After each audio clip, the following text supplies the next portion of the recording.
Kale clenched his fists. We don't have the strength to refuse. They came to our rescue, but they did it because they want us to fight for them. If we refuse, they'll leave us vulnerable again. We need to survive, and this might be the only way. He turned toward the fleet commander, who was standing at attention. Prepare a message to the Deathworlders, Kale said firmly. We'll accept their offer, but we need to know the full terms. What exactly do they expect from us? The fleet commander nodded. Understood, Captain. I'll send it immediately. As the message was sent, Kale felt a sense of unease creep over him. They had survived the battle, yes, but now they were bound to the Deathworlders in ways they could not yet comprehend. What did they truly want? What would the Vithari have to give up to secure their survival? Hours passed, and the tension grew. The Deathworlder fleet remained in orbit, their ships silently watching. No new transmissions came through. It was as if the galaxy itself held its breath, waiting for the next move. The longer they waited, the more Kale felt the weight of the choice they had made. They had accepted the Deathworlder's offer of salvation, but at what cost? Finally, a new transmission came through, this one from the Deathworlder fleet. The face on the screen was the same, a cold, expressionless leader who radiated an air of authority. You have agreed, the voice said. Now you will fight. We have enemies, many enemies, and we will need every ship you have. Every soldier, every resource will be put to use. The war will not be easy, but you will fight until the end. Kale swallowed hard. What is the nature of this war? He asked, his voice barely steady. You will learn soon enough, the Deathworlder leader replied. Prepare yourselves. The battle begins shortly. The screen cut off, leaving Kale with more questions than answers. He had thought they were out of danger, thought they had escaped the worst of it. But now, it was clear. The Vithari were not out of the fire. They were simply being thrust into a larger war, one where their fate was tied to a brutal, merciless race. The Deathworlders had made it clear. They would fight, and the Vithari would follow. Kale turned to his officers. The mood on the bridge was grim, but there was no turning back. The Vithari had to fight. They had no choice. The galaxy had become a battlefield, and they were caught in the middle of it. We will do what we must, Kale said, his voice cold with resolve. Prepare for war. As the crew went to work, Kale couldn't shake the feeling that they were no longer masters of their own fate. The Deathworlders had saved them, yes, but they had also chained them to their cause. The Vithari were no longer simply fighting for survival. They were fighting to serve a race that demanded loyalty in exchange for protection. But Kale had no illusions. The Deathworlders were not saviors. They were conquerors, and the price of their help would be paid in blood. As the fleet prepared to move out, Kale looked out the view screen at the Deathworlder ships, still hovering ominously in the distance. He didn't know what the future held, but one thing was certain. The Vithari were now part of a much larger war, and their survival depended on their willingness to fight for those who had saved them. But at what cost would their loyalty be bought? And would the price be worth it? The march of the war machines. The days following the Deathworlder fleet's arrival were a blur of preparation, tension, and fear. Kale barely slept as he oversaw the fleet's reorganization. The Vithari had always prided themselves on their technological advancements, but the Deathworlder ships were far more advanced. Their war machines were gigantic, designed to bring terror and devastation in their wake. Kale had seen many warships in his time, but none compared to these mechanical monsters. Now, as they prepared for their first mission under the command of the Deathworlders, Kale couldn't shake the feeling that the Vithari were being dragged into something much larger and darker than they had ever anticipated. They were no longer the defenders of their planet. Now, they were soldiers in a galactic war, forced to fight under the banner of a ruthless, war-hungry empire. Captain, the fleet is ready. The fleet commander's voice broke through Kale's thoughts. We're prepared to depart. Kale nodded, turning toward the view screen. The Deathworlder flagship was still in orbit above the Vithari planet, watching them like a silent predator. It was a chilling reminder of their situation. The Deathworlders had given them no choice. They had saved the Vithari, but in return, they demanded loyalty. And they would not allow them to turn back. "Have the fleet form up and prepare to depart," Kale ordered. We follow their lead. The urgent call for help. In a distant corner of the galaxy, a peaceful alien race known as the Vithari lived on a lush green planet. Their civilization was built on knowledge and harmony, and they had never known war. But now, they were facing their greatest nightmare. For weeks, their world had been under siege by an unknown enemy. The invaders were ruthless, striking without warning, and destroying everything in their path. The Vithari had tried to fight back, but their weapons were no match for the enemy's advanced technology. Their cities were burning, their people were hiding in fear, and their once beautiful world was on the verge of collapse. Desperation was spreading through their ranks like wildfire. The Vithari Council had been in constant meetings, trying to find a solution, but nothing worked. Every plan they came up with was crushed by the overwhelming power of their enemies. Their best leaders had been captured, and their strongest fighters had been killed. Now, only a few ships remained to defend the planet. A sense of helplessness filled the air. The once proud Vithari people, known for their wisdom and peace, were now staring down the possibility of total annihilation. But they could not just sit and wait to be destroyed. They had to do something. A young officer named Kale, one of the last remaining commanders of the fleet, had an idea. Desperate, he made a risky suggestion to the council: send out an SOS to any nearby civilizations, asking for help. It was a long shot, but it was their only hope. "Send the signal," Kale said, his voice steady despite the fear in his heart. "We have nothing left to lose. If we can reach anyone who can help us, maybe we can survive this." The council hesitated. They had always been wary of outsiders. The galaxy was filled with dangers, and many races were hostile, even ruthless. What if they sent out a signal and attracted the wrong kind of attention? What if the enemy intercepted it? Or worse, what if no one responded at all? But Kel's words had struck a chord. The Vithari had always prided themselves on their peace, but now they were faced with an enemy that cared nothing for peace. They needed help. They needed it now. With a unanimous vote, the council agreed. The SOS would be sent. The message would be simple but urgent. "We are the Vithari. Our world is under attack. We ask for help. We are in need of protection. Please answer our call." As Kale and his team worked quickly to send the message, there was a strange sense of anticipation in the air. The Vithari had never sent out a distress call before. They had always been self-sufficient, relying on their advanced technology and peaceful ways to maintain balance in the galaxy. But now, they were reaching out in desperation, hoping that someone, anyone, would come to their aid. Once the signal was broadcast, Kale stared at the glowing screen. He waited, his eyes fixed on the display, but there was only silence. The seconds ticked by like hours. Then, a minute passed. Then two.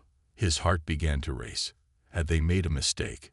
Had they just signed their planet's death sentence by revealing their weakness to the universe?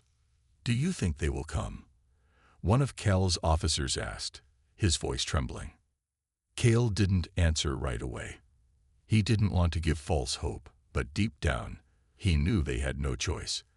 They had to believe that someone would hear their cry. "I don't know," he said quietly, "but we can't survive alone. We've sent the call, and now we have to wait. We have to hope." Hours passed, and still there was no response. Kale kept his gaze fixed on the screens, his mind racing. The enemy was coming. They would strike again soon, and this time, there might be nothing left to protect. As the sun dipped below the horizon, the last remnants of hope seemed to fade. Just as Kale was about to give up, a strange signal interrupted the silence. It was faint at first, barely a whisper against the static. But then it grew clearer, stronger. Cal's heart skipped a beat. Could it be? He quickly adjusted the receiver, trying to make sense of the message. It was a transmission, one he had never heard before, with a strange code and an unfamiliar language. But there was something unmistakable in the tone. The urgency, the power, the promise of strength. The message was clear, though. It was not from any race they had ever encountered before. The words were simple, but they held a deep, almost primal force. As the Vithari fleet began to move, Cal glanced at the map on his console. Their first mission was simple, or so it seemed. They were to intercept a small group of enemy ships in a nearby sector and destroy them. The Deathworlders had made it clear that this was just a test, a way to see if the Vithari were ready to fight alongside them. Cal's eyes narrowed as he studied the coordinates. There was something off about the mission. The enemy ships were far smaller than their own fleet, and the Deathworlders were known for their aggressive tactics. Why would they need the Vithari for something so trivial? "We're not just testing the fleet's readiness," Cal muttered to himself. "We're being sent to prove something."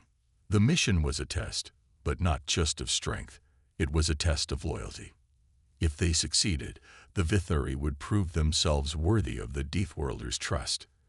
If they failed, well, Cal didn't want to think about the consequences. The journey to the target area was short, but it felt like a lifetime.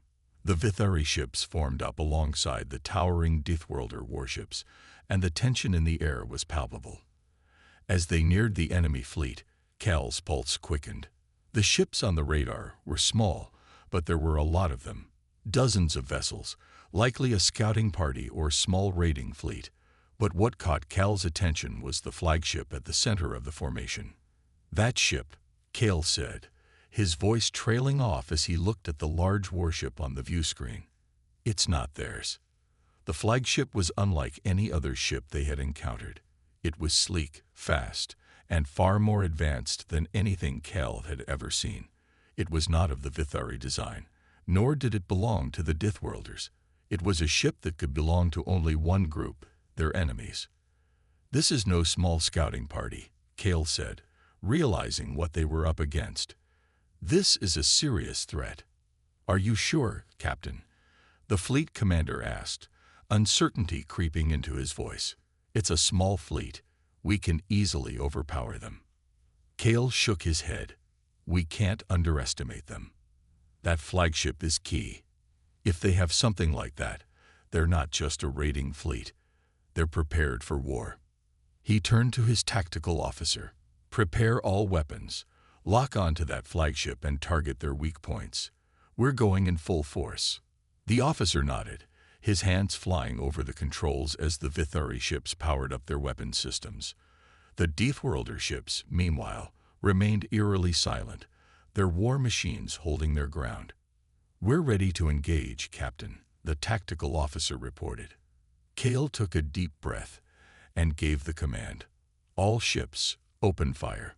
A wave of energy pulses erupted from the Vithari fleet as the weapons fired in unison. The enemy ships responded quickly, launching their own counterattacks. But it was the flagship that drew Cal's attention. As their shots hit the smaller ships, the flagship remained unharmed, its shields holding strong. "We can't break through their defenses," the tactical officer shouted.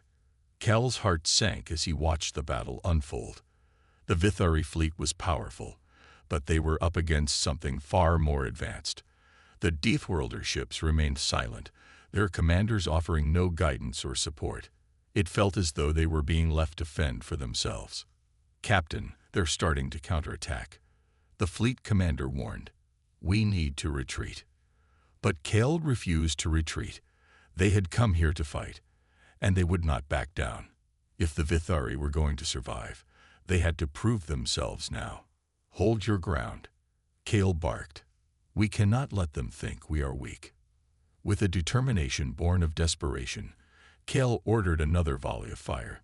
This time, the Vithari ships concentrated their fire on the flagship. They hammered it with everything they had, but it was still not enough. As Cal watched in horror, the enemy flagship retaliated with a devastating blast. The Vithari ship closest to the flagship exploded in a fiery burst, sending debris scattering in all directions. "Fall back," Kale screamed, but it was too late. The ships came into focus, and for the first time, Kale saw their markings. They were not just Deathworlder ships. They were the legendary Wraith Fleet, a name that had been whispered about in the Vithari military for years. They were the feared vanguard of the Deathworlders, their reputation for overwhelming power and ruthless tactics well known across the galaxy. The Wraith Fleet had been a myth, a story told to inspire fear. It was said that the Wraith Fleet could destroy entire civilizations with ease. Their arrival signaled not just an intervention, it was a declaration of war. "What are they doing here?" Kale whispered to himself. The question echoed through the ship, bouncing off the walls of the now silent command center. The answer came moments later. The Wraith Fleet made its move. With terrifying precision, their ships engaged the enemy fleet, their weapons firing with deadly force. In an instant, the enemy flagship that had been relentless in its pursuit of the Vithari exploded in a burst of flame. The shockwave sent debris scattering into the void, and the enemy ships faltered, stunned by the sudden attack. Cal's breath caught in his throat. He had never seen anything like this. The Wraith Fleet tore through the enemy ranks like a knife through butter, cutting through the opposition with ease. It was as if the enemy had no chance from the moment the Wraith Fleet arrived.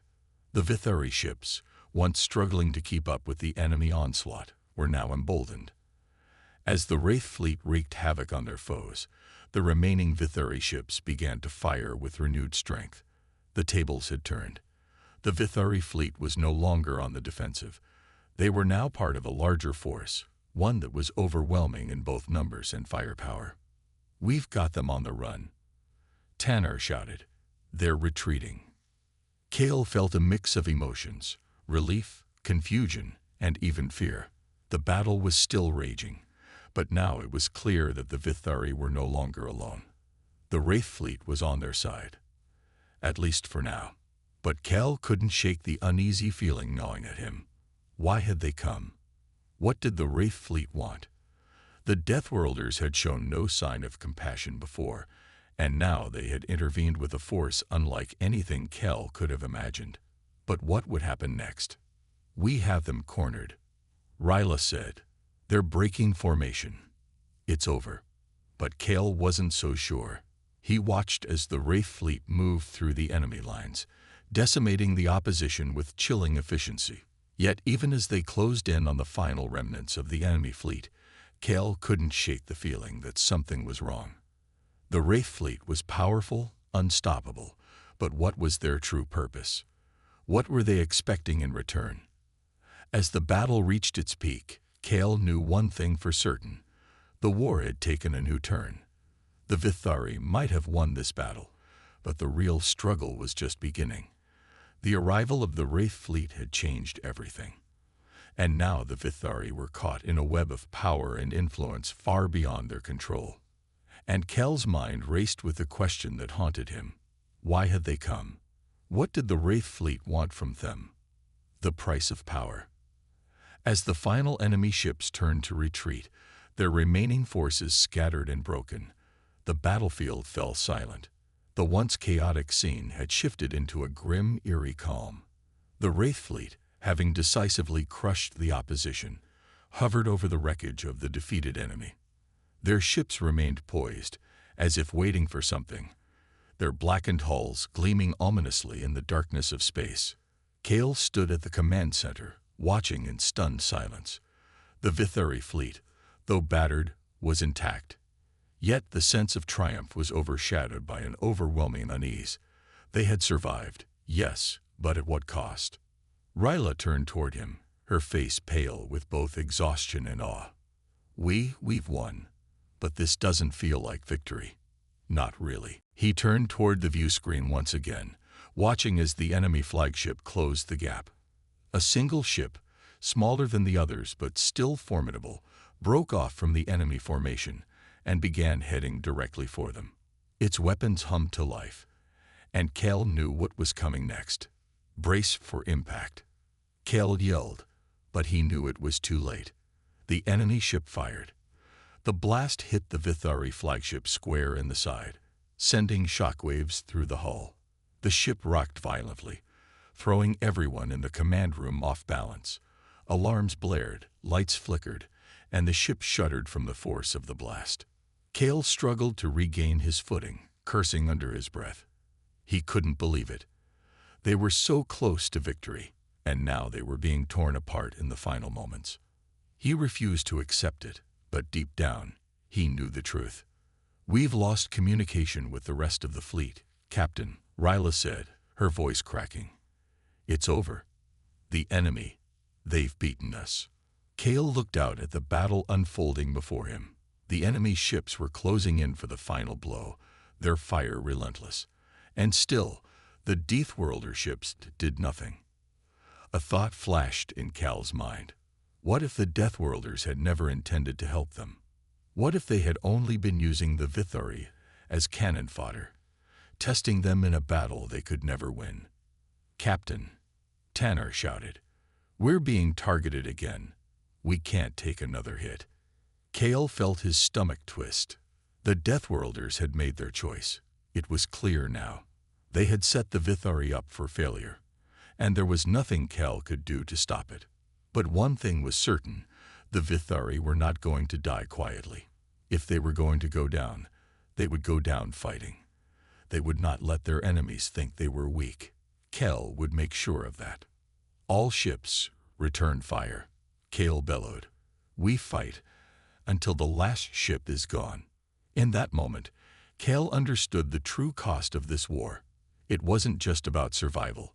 It was about proving to the galaxy that the Vithari could never be broken, not even by the Deathworlders. As the enemy fired their next volley, Cal's mind burned with a single thought. The Vithari may fall, but they would never bow. The unexpected arrival. The Vithari flagship, battered and broken, continued to fight until its very last breath. The outer hull was punctured in multiple places, and the crew's morale was sinking with each passing moment. The enemy ships closed in, their fire unrelenting. The Vithari had nowhere to go, and their fleet was scattered and crippled.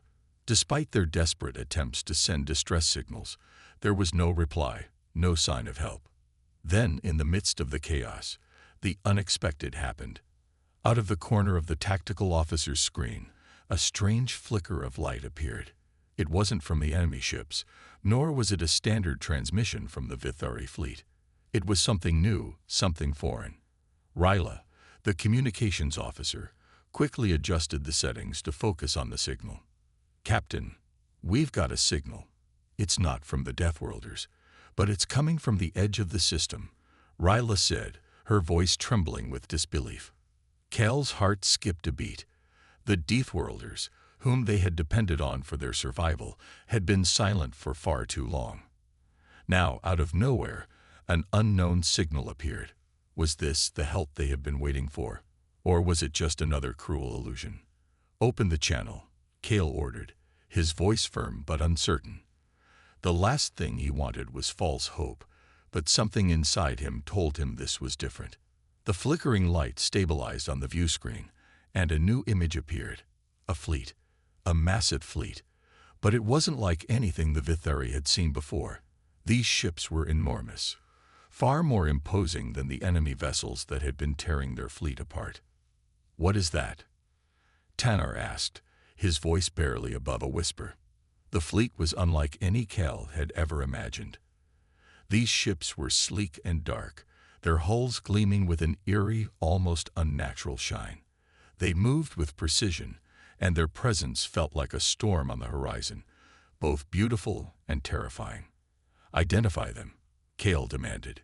His mind raced. Could it be the Deathworlders? Had they finally decided to show themselves?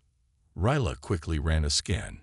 Her face went pale as she checked the readings. "These ships, they're not from the Deathworlders. They're Deathworlder-class ships, but not the ones we've encountered before. These are far more advanced." Cal's eyes widened. The Deathworlder fleet had always been powerful, but these ships, these warships, were on a completely different level. This wasn't just help, it was something far more dangerous. Cale didn't respond right away. He couldn't put his feelings into words. What they had just witnessed was more than a simple rescue. It was the wrath of an unstoppable force, an intervention from a power beyond their understanding. The Wraith fleet had come to their aid, but the question remained, why? The Deathworlders were known for their brutal, no-nonsense approach. They weren't saviors, they were conquerors. So why had they chosen now to intervene? And why had they chosen the Vithari of all species? "We need answers," Cale said, his voice firm but laced with the confusion that had been building in him ever since the first Wraith ship appeared. "Get me a line to the Wraith fleet. I want to speak with their commander." Ryla hesitated but quickly began to work her console, trying to establish communication. The atmosphere in the command center was tense, the crew members all aware that they were standing at the precipice of something far bigger than a simple battle.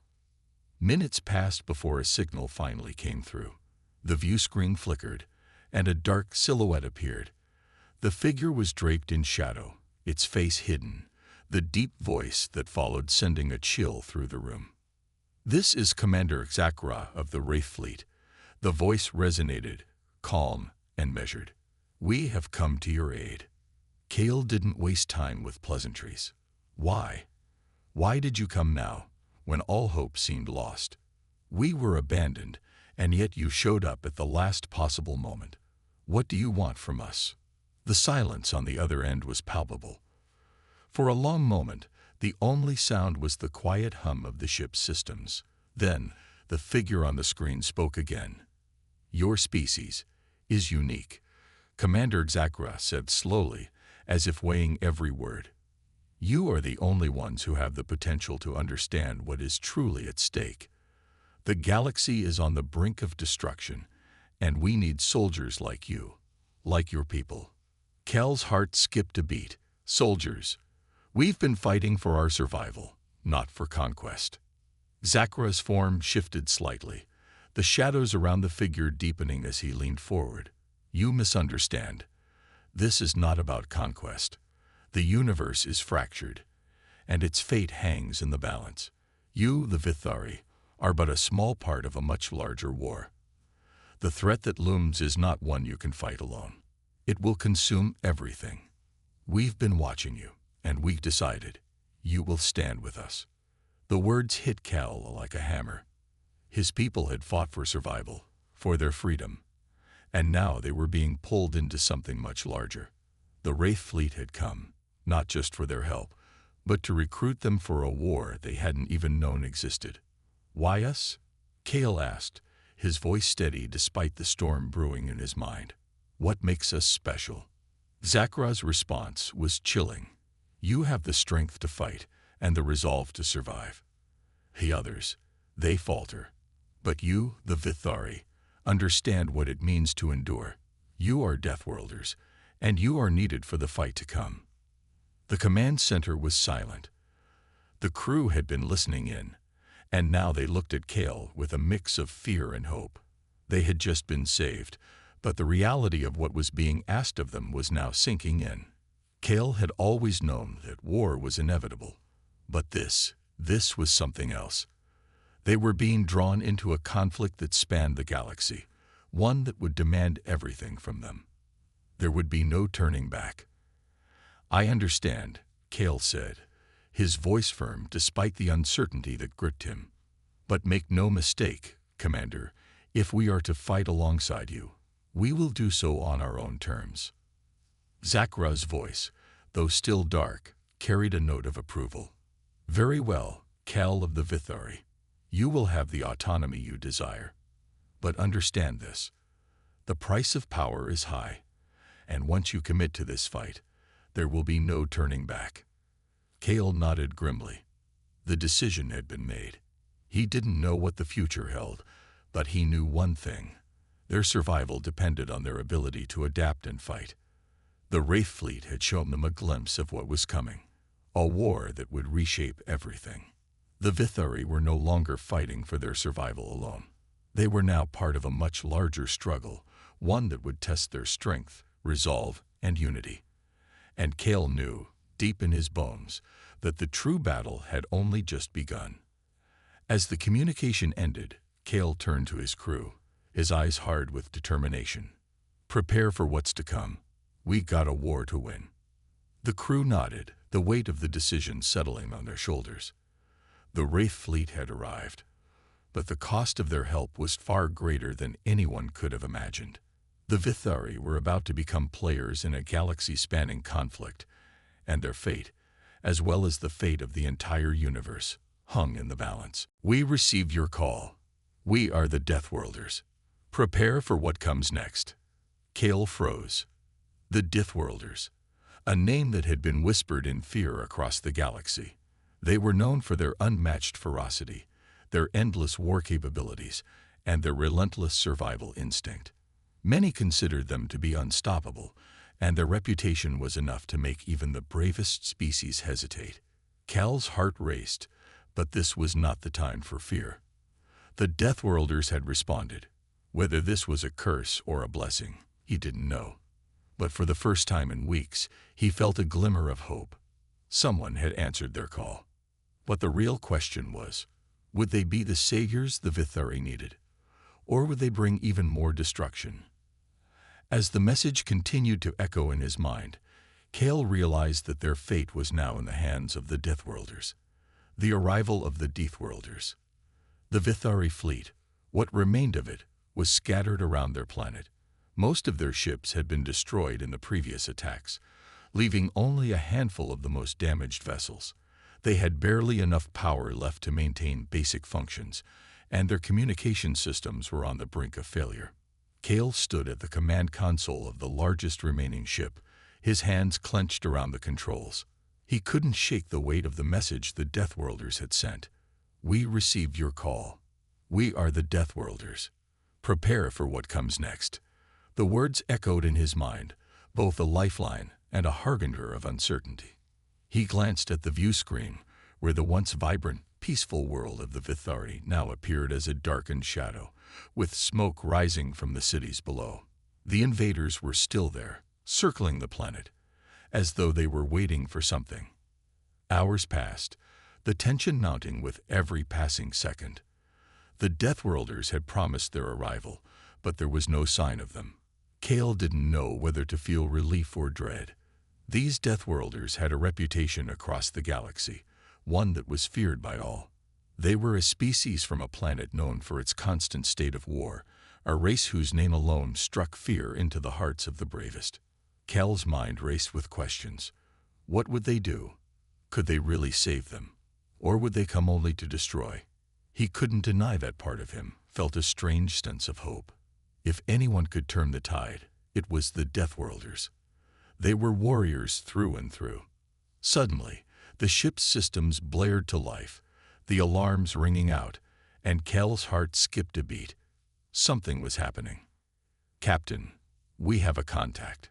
"It's them, the Deathworlder fleet," his communications officer shouted, his voice filled with astonishment. Kale quickly turned to the screen. There, emerging from the darkness of space, was a fleet of ships unlike any he had ever seen. They were massive, built for war, and their designs were frightening in their simplicity. Jagged edges, dark hulls, and weapon systems visible on every surface made it clear that these ships were designed for one purpose only: destruction. The fleet was vast, hundreds of ships, all moving in perfect formation, and each one exuding a sense of raw power. The way they approached the planet made it clear that they were not concerned with subtlety. Their ships blazed through space, cutting through the void as if it were their natural habitat. Every ship seemed alive with energy, thrumming with the power of a force that had no equal. A communication signal came through, interrupting Cal's thoughts. The voice on the other end was harsh, direct, and spoke with an authority that sent a chill down his spine. "We are the Deathworlders," the voice declared. "We are here." The transmission ended abruptly, leaving the Vithari in stunned silence. The message had been simple, but its meaning was clear. The Deathworlders were here to intervene. But in what way? The Vithari had hoped for salvation, but this was a reminder that sometimes those who come to help are not always the saviors they seem. Kale felt his heart race. He had no idea what to expect from the Deathworlders. Were they allies or mercenaries? Would they demand something in return for their assistance? Or would they simply annihilate the invaders, and perhaps the Vithari themselves? Before they could retreat, the enemy flagship fired again, and several Vithari ships were caught in the blast. The situation was quickly deteriorating. "Captain, we're losing ships," the fleet commander reported, panic creeping into his voice. Cal's chest tightened as he watched the destruction unfold. The Deathworlders had given them no guidance, no help. They were on their own. But Cal would not give up. He would not let his people die in vain. "Send a distress signal to the Deathworlders," he ordered. "Tell them we need backup, now." As the Vithari fleet continued to fight for their survival, Cal couldn't help but wonder if they were being sacrificed. The Deathworlders had promised them salvation, but now they were being left to face their enemies alone. The true test of their loyalty had begun, and the price for their survival might be higher than they had ever imagined. The Deathworlders' silence. The battle was chaos. Ships exploded in the distance, their fireballs lighting up the cold vacuum of space. The Vithari fleet was struggling, battered by enemy fire, yet they fought on with everything they had. But the Deathworlder war machines, which had been so dominant in their earlier encounters, remained silent. The imposing vessels hung in the distance, watching, but offering no help. The contrast between the Vithari's desperate fight and the Deathworlder's passive stance felt like a cruel joke. Cale gripped the armrest of his command chair, his knuckles turning white. He was used to battle, used to the adrenaline rush, the sense of control. But this time, everything was different. The enemy fleet was not just another enemy. They were dangerous, and the Deathworlders had promised their aid. But so far, they had done nothing. Their warships loomed in the background, like a distant storm cloud, their weapons untested.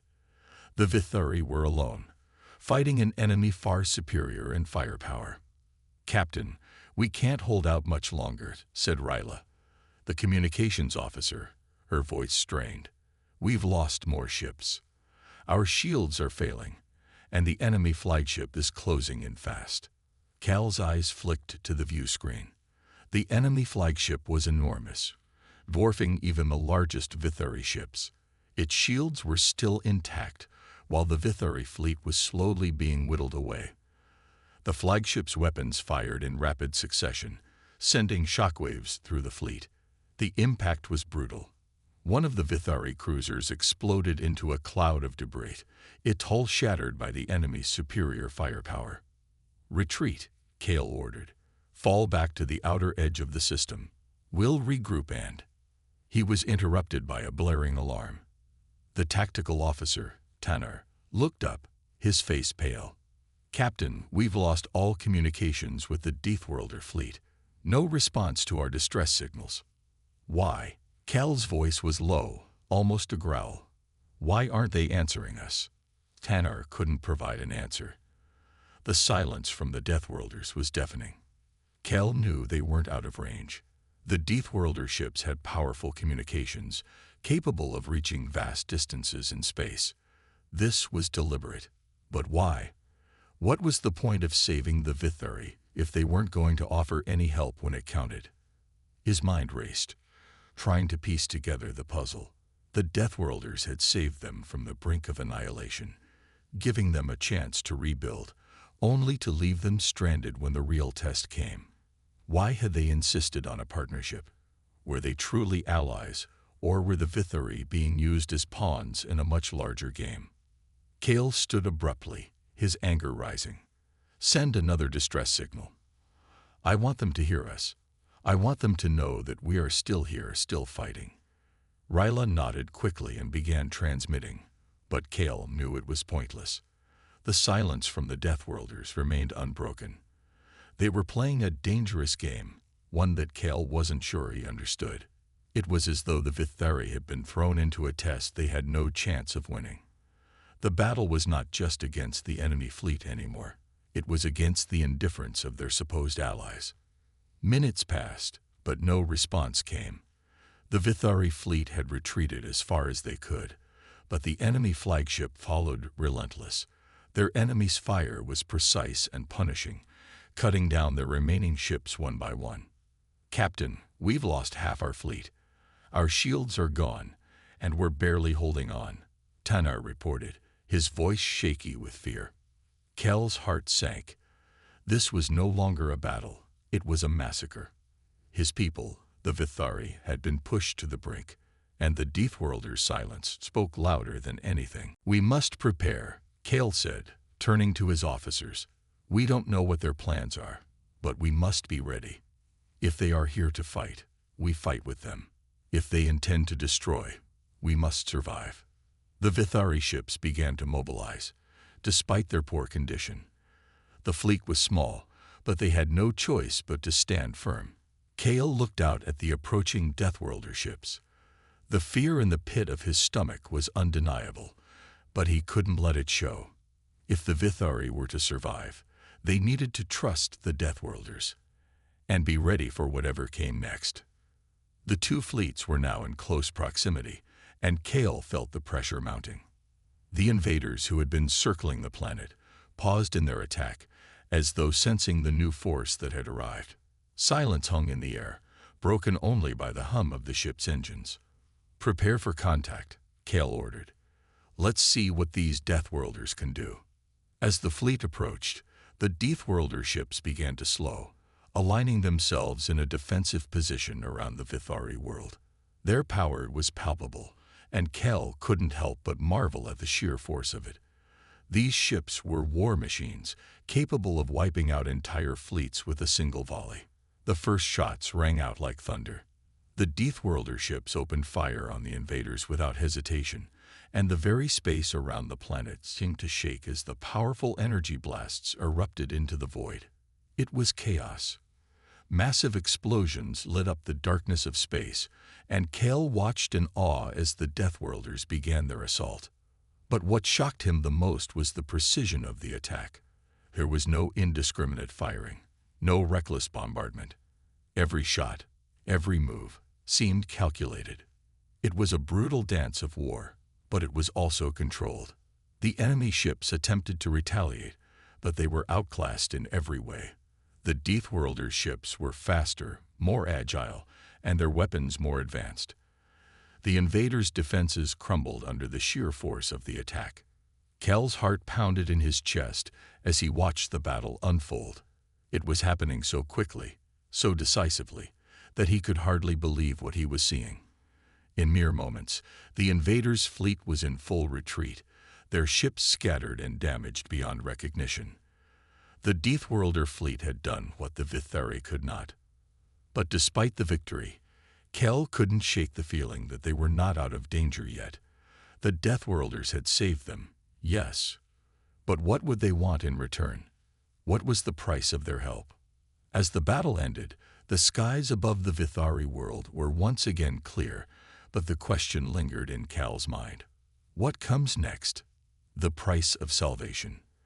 The skies over the Vithari planet were clear, but the weight of the moment was far from light.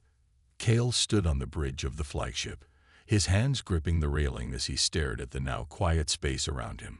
The invader fleet had been obliterated, their ships reduced to debris drifting silently into the void. Yet despite the victory, an uneasy silence lingered in the air. The Deathworlder fleet was still in orbit, their ships looming like silent giants. Kel's mind raced with questions. Who were these Deathworlders? Why had they come to their aid? Was this just a mercenary contract, or was there something more at play? He turned to his communications officer, who was still staring at the screens, lost in thought. "Send a message," Kel said. "Tell them we're grateful. But also, we need to know what comes next. What do they want?" The officer nodded, his fingers moving quickly across the console. A few moments later, the screen flashed, and a transmission from the Deathworlder's flagship appeared. The face on the screen was cold, almost emotionless, exactly what Kel had expected. "We are the Deathworlders," the voice said, its tone deep and commanding. "You requested our aid. We have delivered. Now you will fulfill your part." Kel's heart skipped a beat. "Our part?" he asked, his voice barely a whisper. "You will serve us. We have need of your fleet, your resources. You will join us in the coming war," the voice replied. "The galaxy is a battleground, and you will fight alongside us. If you refuse, we will leave you to your fate."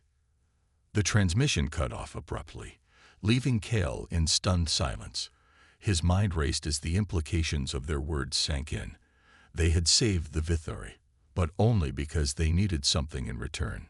The Deathworlders were not merciful allies.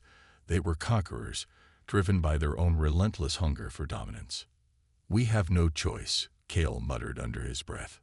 The comm officer looked at him nervously. "Captain, are we really going to agree to this? The Deathworlders are ruthless. If we refuse, they could destroy us."